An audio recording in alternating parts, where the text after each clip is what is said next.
బాదం హల్వాని నోట్లో వేస్తే కరిగిపోయేలా ఎలా చేయాలో ఈ వీడియోలో చూసేద్దాం. ఈ హల్వా చేశాక వర్త్ మామ వర్త్ అనిపించింది. ఎందుకంటే నాకు 1 అవర్ టైం పట్టింది ఈ హల్వా చేయడానికి. టేస్ట్ మాత్రం బాగుంది. ప్రాసెస్ ఏంటో చూద్దామా. 1 కప్పు బాదం పప్పుని బాయిల్ చేయాలి. బాయిల్ చేస్తేనే పైన పీల్ వస్తుంది కదా, అందుకే బాయిల్ చేసుకోవాలి 10 మినిట్స్. ఇప్పుడు కళాయిలో ఆయిల్ వేసుకోవాలి. ఆయిల్ అని చెప్పి ఆయిలే వస్తుంది. గీ వేసుకోవాలి. బొంబాయి రవ్వ వేసుకొని ఫ్రై చేసుకోవాలి. గ్రైండ్ చేసుకున్న బాదంని యాడ్ చేసుకొని మిల్క్ యాడ్ చేసి మిక్స్ చేసుకోవాలి. డైరెక్ట్గా మనం బాదంలో మిల్క్ యాడ్ చేసుకొని గ్రైండ్ చేసుకుంటే ఇంకా ఈజీగా ఉంటుంది.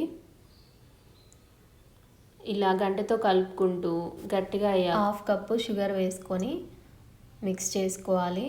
ఫ్లేమ్ని లో ఫ్లేమ్లోనే పెట్టుకొని హల్వా చేసుకోవాలి. కుంకుమ పువ్వు మిల్క్ యాడ్ చేసుకోవాలి కొంచెం.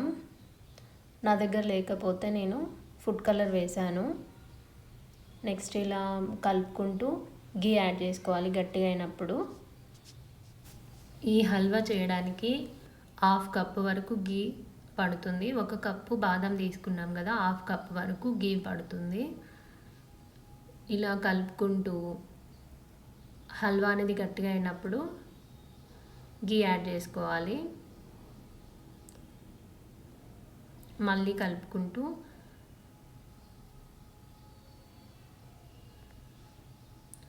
ఒక 10 మినిట్స్ తర్వాత మళ్ళీ గీ యాడ్ చేసుకోవాలి. అంతే, రెడీ అవుతుంది halwa. Thank you for watching. Please like, share, subscribe to my channel.